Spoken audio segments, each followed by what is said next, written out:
Good morning, and thanks so much for tuning into the trade setup. I'm Neeraj Shah. Good morning, and it's an interesting day of trade simply because we have the global markets looking a bit soft on the MPC decision day.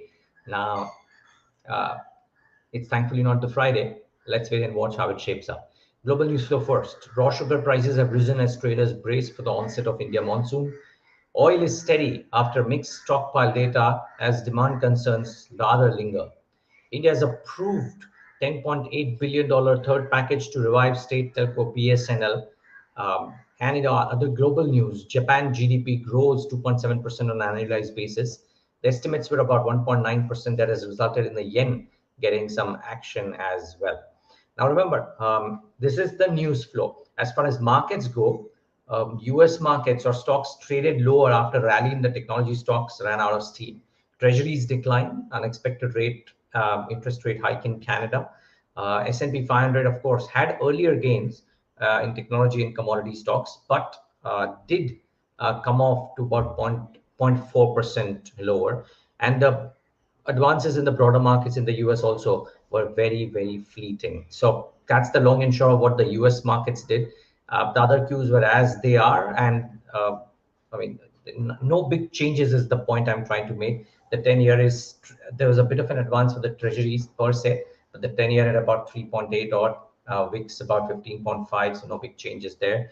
The SGX Nifty at the start of the trading day was indicating a start of which is very flat. Yeah, as of now also 0.08%, so hardly any changes there. 18,826 or thereabouts for the SGX Nifty. So therefore, what's the trade setup in such a scenario? Well, if you just look at the weekly expiry, the highest put OI is at 18,600, which is about 318,000 contracts, followed by 18,700. So you reckon that 700 and then 600 remain the key supports should the Nifty be in the corrective phase. Now, what could drive this?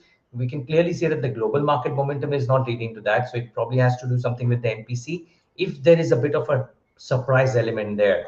I do think that policy, and by policy, I don't mean the RBI policy, but the policy related stocks, the broader macroeconomic policy or the geopolitical policy related stocks will be focused ahead of a busy month for policy related events. We have the RBI monetary policy right now. There's also Prime Minister Modi's visit to the US, and that brings defense in focus and therefore remains a key thing.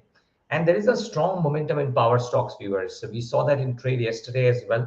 But the more important piece is there is some large delivery based buying that we're seeing in several of these names, and therefore they remain in focus. Torrent Power was a case in point yesterday. Suzlon was a case in point yesterday. And we're seeing more and more of these names coming to action and therefore certainly remain in focus. But it is also the RBI policy day, and Goldman Sachs' view on the RBI policy is important. Just thought we'll bring it up. So refresh. I mean, this is largely what most uh, analysts and economists believe, that RBI will likely keep the policy repo rate unchanged at 6.5 due to considerable uncertainty around the commodity prices path and the global growth. The RBI is likely to retain the liquidity tightening stance. Remember, the MPC's comment earlier was that the MPC will remain focused on withdrawal of accommodation. Really doubt that that is going to change too much. So no big changes there per se anticipated. If there are changes on the positive side, by positive I mean if there are changes in the rate cut side, then watch out for NBFCs. But I really doubt there's going to be too many changes out there. And therefore, while banks and NBFCs traditionally remain as sectors to watch on a policy day, I really doubt that there'll be too many gyrations. Maybe knee-jerk reactions here and there, but really doubt there'll be too many gyrations thereof. What about stocks to watch today? Mazagon Shipbuilders remains the first one in focus. ThyssenKrupp Marine Systems and the company have signed an MOU on intended construction of conventional air-independent propulsion submarines in India. The construction of submarines would occur in India with significant local content expected. So do watch out for Mazagon Shipbuilders. Certainly remains a focus. Remember, actually, ThyssenKrupp has also bid for the contract, the 5.2 billion Indian submarine contract as well. So it's already in focus. I'll be really surprised if Mazagon Shipbuilders doesn't have a reaction in the session today. So do watch out for this one. TATA Wagons, it's a stock that has done really well, and it's going to consider a proposal to raise funds by QIP or other modes. So certainly in focus. Remember yesterday, We had Texrail also gain about 10-11% on very high volumes relative to averages. So that's the railway space certainly remains in focus. Maruti is in focus. India government has said there's no, one official said that there's no plan to limit diesel powered car sales. Now, this is a bit of a surprise to me, to be honest. I'm quoting, but we all know that there is a move towards electrification, towards lower diesel cars, and all of that. So while this comment comes as a bit of a surprise to me, I'm still bringing it simply because it is something that has come out from an Indian government official and therefore has to be put out. But I don't know. I don't really think that this should bring about a boost per se, but strange at times markets move up in a different fashion, or stocks move in different fashions than one anticipates. Tata Elxsi has said that ISRO has awarded the Gaganyaan mission mandate to the company to deliver the Gaganyaan crew module recovery models. We don't know the extent of optimism or the kind of size that comes in with this, but could be interesting. So just brought it out. Trading recommendations are always welcome, and EMKAY Alternate has put out a trading recommendation on UBL. They say that the OI is currently at a 1-year high level, more than 2.5 sigma above the 12-month average. The average daily delivery percentage for the last 3 days is at 66% versus monthly average of 52%. So we've seen some significant delivery-based buying in the cash segment. The stock has seen a breakout above the 4-month high level yesterday. It was up about 4.3% yesterday, and the OI gained about 11%. So there was some F&O buying or derivative-based buying as well in trade yesterday on fairly high price action. So saw a bit of a breakout. Remember, UBL has underperformed McDowell, which is United Spirits, by about 10% since the start of May 2023. And MK believes that there is a long trade target of 1600, which looks probable in the short term. Do watch out for UBL on the back of all of those factors. Please do your own due diligence. This is something that MK Alternate has put out as a recommendation post market hours yesterday. So I've just brought it to you as a trading record, but please do your own due diligence. And then brokerages on Nomura is interesting because a bunch of brokerages, Morgan Stanley, Nomura, Philip Capital, etc., etc. A bunch of people have come out with their notes post analyst meet yesterday. Nomura has a buy with the target price of 610. They say that the investor meet bring back scope for according to their belief, a scope for further upside in both PV and CV segments. The stock is currently trading at about 4.6 times FY24 EV EBITDA. Not too expensive, you have to admit. For passenger vehicles, the successful execution of strategy should lead to significant upside to estimates according to Nomura.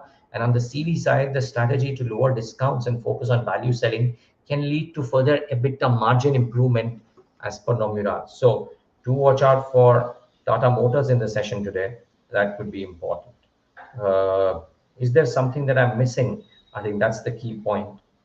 Let me just try and see. No, there is an MSP hike, which is the highest growth in 5 years. Bodes well for rural consumption, I would reckon.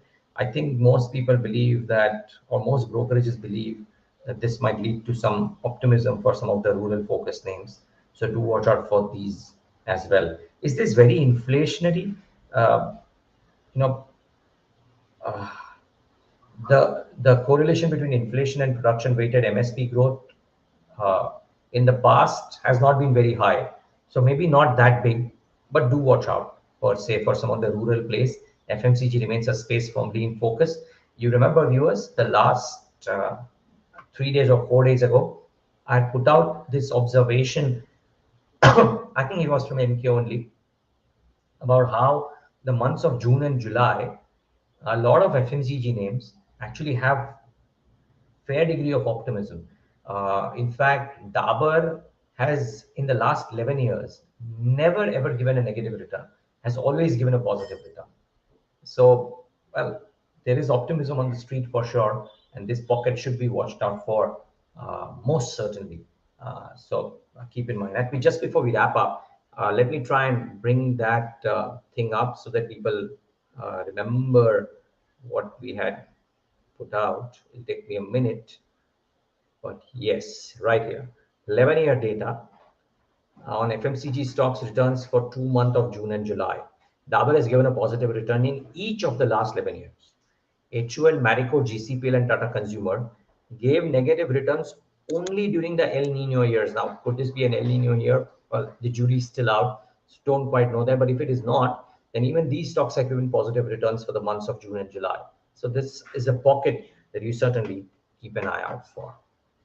Thanks so much for tuning into the Trade Setup. Have a great day ahead. We'll, of course, see you with the policy coverage during the whole day today. I mean, there is, of course, pre-policy conversations with Dhananjay Sinha and Devang Shah of Axis MF as well. So that is to be watched out for. There is Harsha Upadhyay of Kotak Mahindra AMC for post-policy and on the market side. And Mahendra Jaju, Siddharth Sanyal, as well as P. Rajgopal bring up the banking, the economist, as well as the fund manager perspectives on the policy decision. So that is certainly to be watched out for, in addition to the other conversations that we'll be doing on BQ Prime. Thanks so much for tuning in to the Trade Setup today. Have a great day ahead.